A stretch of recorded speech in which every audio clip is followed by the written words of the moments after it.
எல்லாருக்கும் வணக்கம். இன்னைக்கு நம்மளுடைய டெட் எக்ஸாம் கிளாஸ்ல வந்து பாத்தீங்கன்னா சைக்காலஜில ஃபர்ஸ்ட் யூனிட் தான் நம்ம பார்க்க போறோம். சரிங்களா? இப்போ பாத்தீங்கன்னா நம்ம ஆல்ரெடி இந்த டெட் எக்ஸாம்ல வந்து 10th ஸ்டாண்டர்ட் தமிழ் ஃபுல்லா முடிச்சிட்டேன். ஸோ நான் தமிழ் ஃபுல்லா முடிச்சுட்டு ஒரே பிடிஎஃபா நம்ம கிளாஸ் ஆஃப் ஜாமின் எல்லாத்துக்கும் நான் அனுப்பிச்சிட்டேன். ஸோ இந்த வாரத்தில் வந்து பாத்தீங்கன்னா நம்ம சைக்காலஜி தான் நான் ஸ்டார்ட் பண்ணியிருக்கேன். அதில் சைக்காலஜில இருந்து ஃபர்ஸ்ட் யூனிட்ல இருந்து ஒரு 3 கிளாஸ்க்கான உங்களுக்கு நோட்ஸ் வந்து நான் அனுப்பிச்சிருப்பேன்.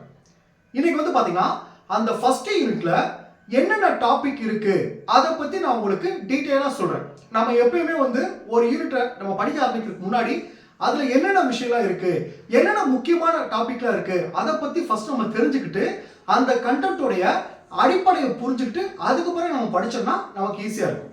ஸோ இதை பத்தி நான் சொல்றதுக்கு முன்னாடி நம்முடைய இந்த டெட் எக்ஸாம் கிளாஸ்ல புதுசா ஜாயின் பண்ணதுக்கு நிறைய பேர் கால் பண்றீங்க.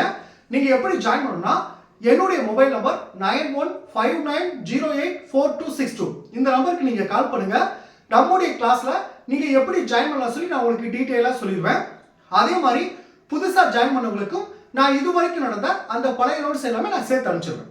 ஸோ ஜாயின் பண்ண விருப்பப்படுறவங்க என்னுடைய மொபைல் நம்பருக்கு கால் பண்ணி டீடைலா கேட்டு அதுக்கப்புறம் நம்ம கிளாஸ்ல நீங்க ஜாயின் பண்ணிக்கலாம். சரிங்களா? ஓகே, இப்போ அந்த டாபிக் போறதுக்கு முன்னாடி இந்த சைக்காலஜி பத்தி ஒரு சில முக்கியமான விஷயம் நான் உங்களுக்கு சொல்லிடுறேன். இப்போ இந்த சைக்காலஜி சப்ஜெக்டை பொறுத்தளவுக்கு பார்த்தீங்கன்னா டெட் எக்ஸாமுக்கு வந்து கொஷின் வந்து மிக மிக கடினமாக இருக்கும். அதாவது நம்ம ஒன்று படிச்சிருப்போம், அந்த கொஷினை பார்த்த பிறகு இந்த கொஷின் எதுல இருந்து எடுத்திருக்காங்க அப்படின்றத ஆல்ரெடி எழுதுறவங்கள்ட்ட கேட்டு பாருங்க, அந்த அளவுக்கு கடினமாக இருக்கும். ஸோ சைக்காலஜியில் நம்ம எப்படி சார் அதிக மார்க் எடுக்கணும் அப்படின்னு பார்த்தீங்கன்னா நல்லா கவனிச்சுங்க.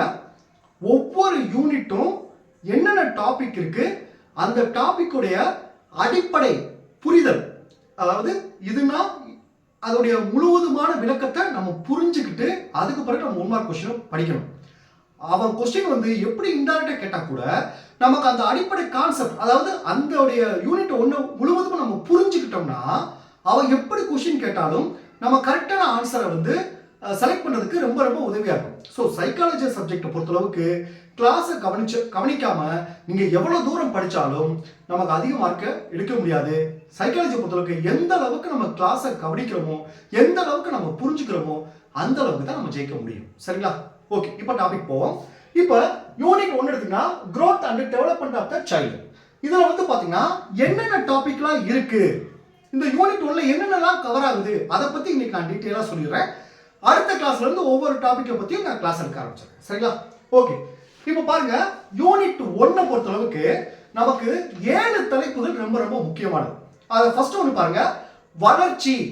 வளர்ச்சினா என்ன, அந்த வளர்ச்சி சம்பந்தமான எல்லா கொஸ்டினும் அதில் வந்துடும். 2 பாருங்க, முன்னேற்றம்.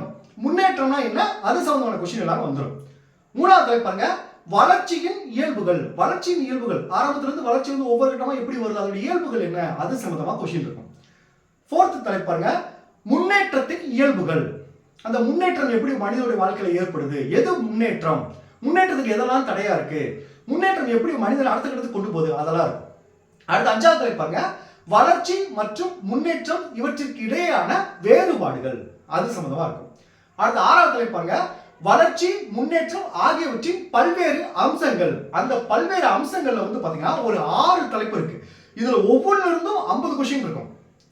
சரிங்களா? இப்போ ஃபர்ஸ்ட் ஒன்று பாருங்க, உடல் வளர்ச்சி. உடல் வளர்ச்சி சம்பந்தமாக ஒரு 50 கொஸ்டின் இருக்கும்.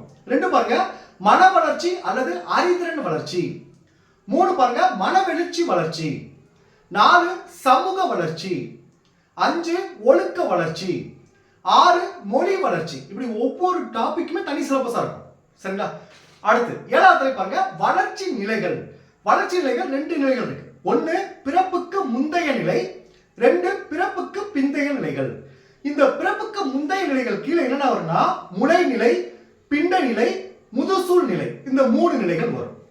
அடுத்து பாருங்க, பிறப்புக்கு பிந்தைய நிலைகள்ல என்னென்ன வரும் பாருங்க, குளவி பருவம், குழந்தை பருவம், குமர பருவம், முதிர் பருவம், தளர்வு பருவம், முதுமை பருவம்.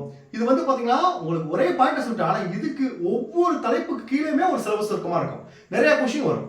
அப்படி தரவா ஃபுல்லா படிச்சுட்டு இந்த ஒவ்வொரு டாபிக்கை பத்தி முழுமையை நம்ம தெரிஞ்சுக்கிட்டோம்னா கொஸ்டின் எப்படி கேட்டாலும் நம்மளால அதை யோசிச்சு திங்க் பண்ணி கரெக்டான ஆன்சர் செலக்ட் பண்றதுக்கான வாய்ப்பு அதிகமா இருக்கும். ஸோ கிளாஸ் அடுத்தடுத்து சைக்காலஜி கிளாஸ் எடுக்கிறப்ப கிளாஸ் ஒரு டைம் எக்காரணத்தை மட்டும் கவனிச்சுட்டு அப்புறம் அனுப்புற நோட்ஸை நீங்க படிங்க. சரிங்களா? Okay, thank you students. நம்ம அடுத்த கிளாஸ்ல இருந்து பார்ப்போம்.